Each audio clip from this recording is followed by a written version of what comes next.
Hi sailors, welcome back to Cruising as Crew. My name is Lucy and today we are going to talk about adjusting to being back home. So most of you who watch, actually I'm not going to say most, I'm going to say maybe half of you that watch my channel are cruise ship crew members also, which means that coming back home at some point is something that you are going to have to deal with.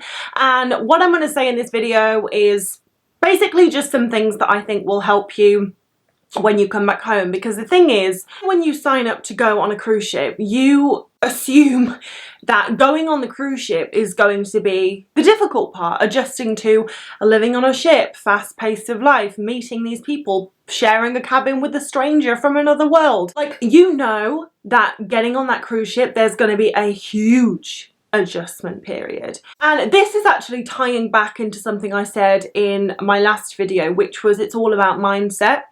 Like, the reason I coped better on the Scarlet Lady than on the Valiant Lady is because my mindset was right.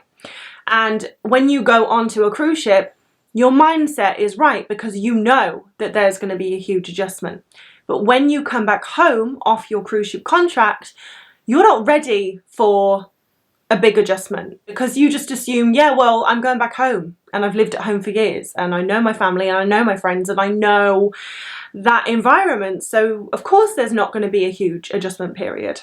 You're correct in that way of thinking. However, there is an adjustment period from what you've just come from, because you may have just finished a 6-month to 9-month contract on board a cruise ship, which means that you have got used to that environment. You have adapted to living on a ship. You have adapted to always being surrounded by people. You've adapted to living and working at 1,000,000 miles an hour, things changing constantly.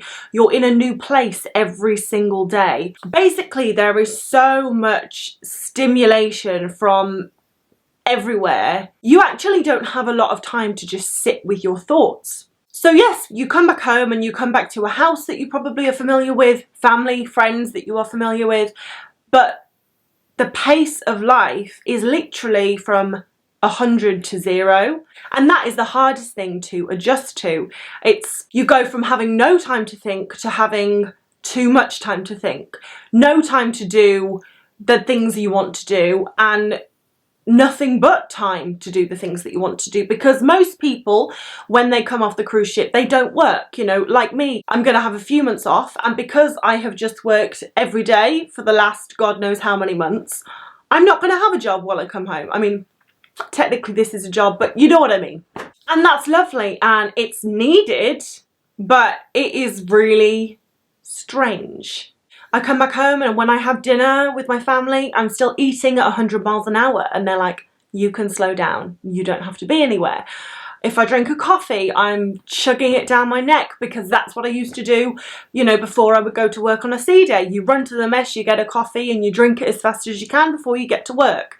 Whereas I'm still doing that. So in this video, I wanted to talk more about adjusting to being at home, because for those of you who are currently on a ship, I want you to know what to expect, and that way you'll find it easier to adapt to being home. And for those of you who are going through this or have been through this, I just want you to know that you're not alone, and I think most people who work on cruise ships go through this. So you come home. Maybe you announce that you're home on Facebook, or you just tell everyone that you're coming home on this date. So your phone is blowing up. You've got every family member, every friend that you've ever made. Like, oh my God, I need to see you. Let's go for lunch. Let's go for dinner. Let's go for this. Let's do this. Blah, blah, blah. So for the first like 2 weeks, it's actually still pretty busy because people want to see you. So, you know, you get home, you unpack, you go and see your friend for lunch, and the next day the other one for breakfast, and then dinner, and then you go out for a walk with that one, and you're seeing family and friends, and it's all still quite normal. It's still quite fast paced. There's still a lot of people to see, a lot of things to do. And then after about 2 weeks, when you have seen everyone, that's it. Like, that's it. It's really weird. Everything cuts off. The phone stops ringing as much. Obviously people still want to see you, but like, they also have lives. They have their job that they probably work Monday to Friday. So they don't want to see you all the time, every week, which is absolutely fine. But it's just weird how the first 2 weeks is really intense and then it just drops off. And that is where the issues kind of come in, because then you're just sat at home like, I've got too much time to think and I don't want to spend loads of money because I'm not earning money at the moment, but I also don't want to just sit in the house and watch paint dry, but no one's free to meet me. And then you start thinking about the ship and all of the fun things you did on the ship, because let me just tell you, as soon as you get off that ship, you will forget everything bad that ever happened. Most likely. Unless you are really at the end of your tether. But most people, including myself, you leave a ship and all you can remember is the amazing times that you had. And it's just crazy because while you're on the ship, you spend the majority of that contract thinking, oh my God, I can't wait to go home. I can't wait to see my mom. I can't wait to see this person. And then you get home and you're just like, oh my God, I can't wait to go back on the ship because it was so good. And I was out in Bimini and I was doing this. And you forget, you know, when you think about that day that you had in Bimini, you only remember the good parts of it. You don't remember the fact that, yes, you were having an amazing day, but you were actually on a time limit because you only had 3 hours off work. And you don't remember the horrendous evening you had at work that night. You only remember the 3 hours that you had off in Bimini and it was incredible. So then what happens is you start thinking, I want to go back on the ship, I want to go back on the ship. And then you don't enjoy your time at home because you're just concentrating on what's next. And I think that is something that happens when you work on cruise ships. As I said, because things are changing so rapidly, that's how you kind of need to be. It's like, okay, what's next? What's next? I've finished one job. What's next? What do you want me to do next? What can I do next? What place are we in next? What crew party is next? It's always next, next, next, next. And it's really difficult not to bring that home with you. So when I come home, the things that I struggle with is the 100 to 0, like just the speed of life. The fact that nothing changes. So I go on a cruise ship and things are completely different every single day. And I come back home where I haven't been for like 9 months and nothing's changed. Like nothing has changed. The house is the same, the place is the same, the weather's the same, the people are the same, and they're doing the same things. And of course they are, because that's normal life. It's just a bit surreal when you've come from an environment where things are changing on an hourly basis and you come back home and things haven't changed in 20 years. It's really strange. The other thing is time. And again, this goes back to the fast pace. So I think because of working on a cruise ship and things are changing really quickly, people don't have time to waste. There's people who speak different languages with different accents. So when you speak, you're very direct. And I've noticed this with people just on ships generally. Like, people are very friendly and very talkative and stuff, but like if you want an answer, you get an answer. Like if someone says to me, Lucy, what are we doing tonight? I'm going to say, we're going to this restaurant at 8 p.m. See you there. Like that's the answer to that question. Whereas like you speak to people at home and instead of just giving you the finish, they're like, oh, well, I've spoke to so-and-so and then this person said this and this person said this and then we went here and we spoke about it there and then we basically decided that we're going to this restaurant at 8 p.m. And I don't like that. I don't know whether this makes me sound like a real twat, but like, I don't want to know the backstory. If I want the backstory, I'll ask for the backstory.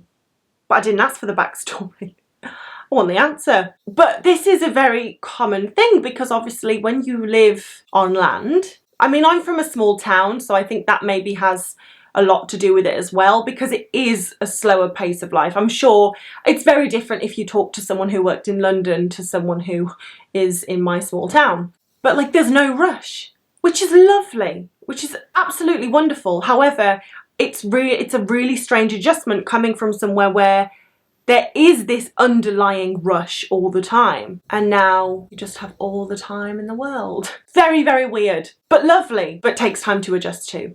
And I have not adjusted to it yet. Moving on.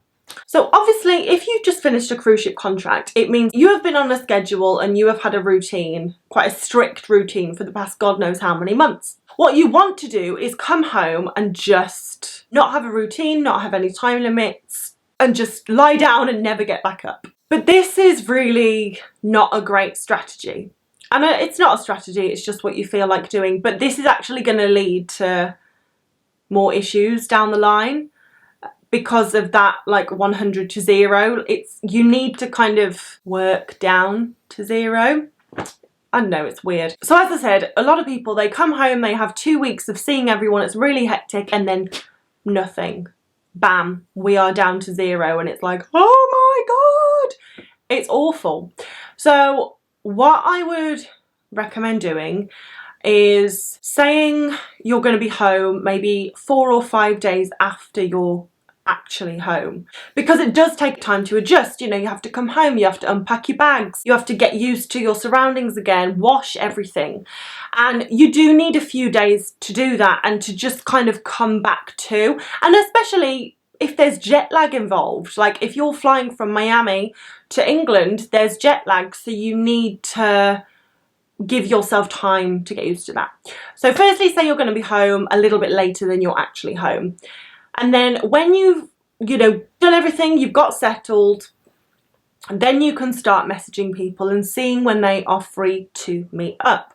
Now, obviously you want to see people as soon as possible because you've just got home. But my rule that I stick to and kind of works for me is 1 person a day, because that way it takes a lot longer to see everyone. So there's not that like, boom, 100 to 0 after the end of 2 weeks. And also the people that you're seeing get the best of you, because again, I've done it, so I know it doesn't work. But I would come home, I would see like 3 people in one day, and by the time I got to the last person, I didn't want to talk. Like, I told the same story over and over again that day, so I was just done in. So that poor person that saw me last that day did not get the best version of me, and they're like, for God's sake, I haven't seen you for 9 months and you're not talking. So 1 person a day is the key. Ideally, you want to kind of see someone and then not see someone the next day and maybe see someone the next day, and you want to space that over a few weeks. Of course, this will depend on how long you're home for. If you're only home for 2 weeks, then you don't even have to worry about not being busy, because you're going to be back on a ship before you even have a chance to catch yourself.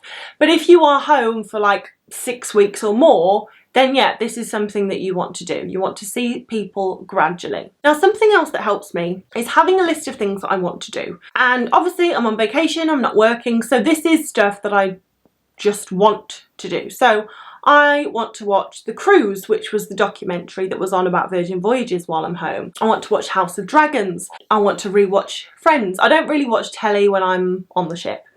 I want to read a few books. I want to listen to a few podcasts. Like, there's things that I want to do that I don't get to do on a ship. Like, I like taking long walks while I'm at home, because you can do that without there being a time limit, whereas when you go on a ship, you can only walk so far away from the ship before you need to come back, otherwise you'll miss it and lose your job. During those first 5 days that I'm home, and I haven't told anyone I'm home apart from the people that I'm living with, I will make a list of everything that I want to do, and then I will schedule that. Now, obviously, the beauty of this is it's a very loose schedule. It's stuff that doesn't need to be done, but it just helps to have a little loose schedule, because, as I said, you've come from having 9 months of being on a rigid schedule, so then to just go to nothing is a really strange adjustment. So at least for the first like 3 weeks, you want to have times to do things. Like, okay, I'm going to see Alicia at 10 AM for breakfast, and then I'm going to come back and I'm going to go for a long walk, and then after that I'm going to watch 5 episodes of Friends. And although that is obviously just a lovely day of doing nothing, I find it helps to have it scheduled out, so I'm not just sat there looking at the wall like, what am I going to do today? It's like, I know what I'm going to do. I'm going to see Alicia for breakfast, then I'm going to go for a long walk, and then I'm going to watch Friends, and then I'm going to do something later on that I want to do. And I know it sounds a bit silly, but if you are struggling to adjust to home, then just try this, because I find it really, really does help me, just having a loose schedule of what I'm going to do. Also, something that you want to do kind of as soon as you get home is any documents that you need for the next contract, You want to get them sorted as soon as you get home. I don't care if you're home for a month or 3 months, you want to do it within the first like week of being home, maybe 2 weeks. So luckily this time I don't need any documents because I got them done before I went on my last, you know, I've got my passport, got my C1D visa, got my medical, my STCW, and it's all valid for a while.